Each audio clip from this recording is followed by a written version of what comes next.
A legendary posh spa in Toronto was recently targeted by clever fraudsters. One night just before closing, two teams of husband and wife fraudsters went to work. One couple distracted the staff while the other quietly switched the credit card scanning apparatus with one of their own.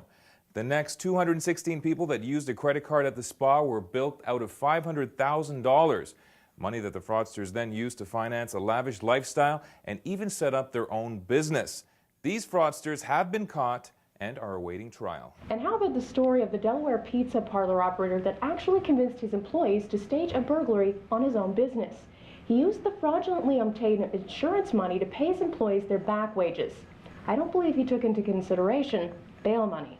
In the medical insurance business, they have a term, impossible day, that describes crooked doctors that bill insurance companies for procedures that add up to more hours than there actually is in a day.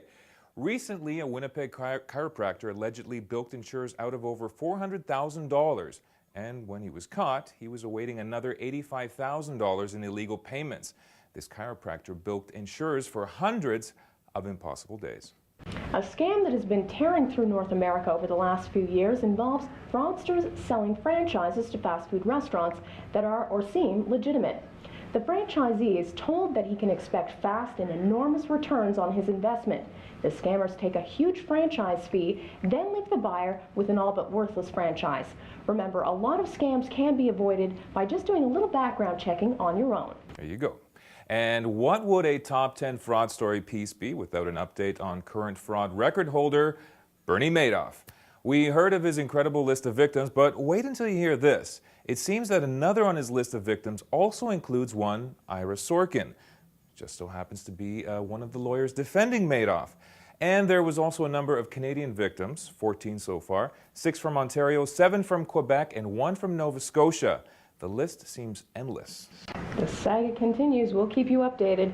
That's unbelievable, but tips to a Toronto City Hall hotline have recently revealed over $250,000 worth of employee fraud, with another $300,000 still under investigation.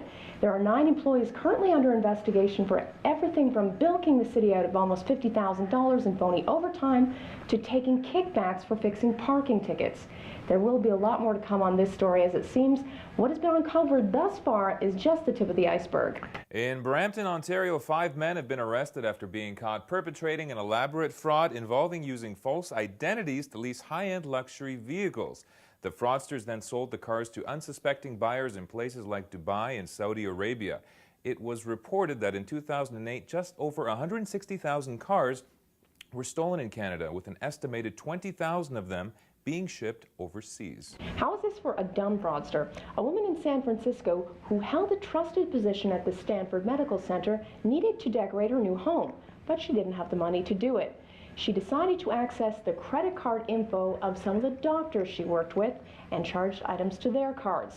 Her scheme unraveled when she actually invited those same doctors she fleeced to her housewarming party, and they started noticing items that were showing up mysteriously on their credit cards. I love dumb fraudsters, so much fun.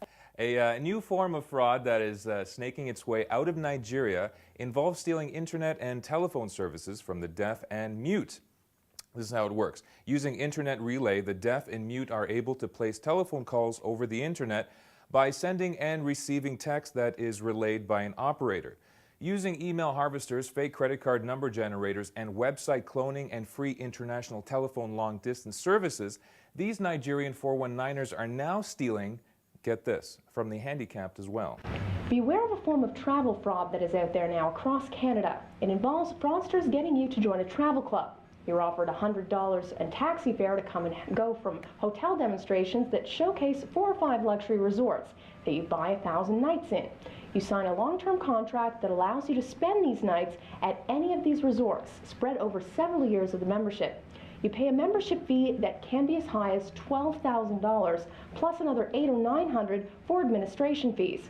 Then when you go to redeem your nights, the resorts know nothing about the club. Buyer beware. Buyer beware indeed. Okay, be sure to tune in each week for a look at the top 10 fraud stories from the 4 corners of the world. Check out the rest of the website for more valuable information, including our extensive fraud library.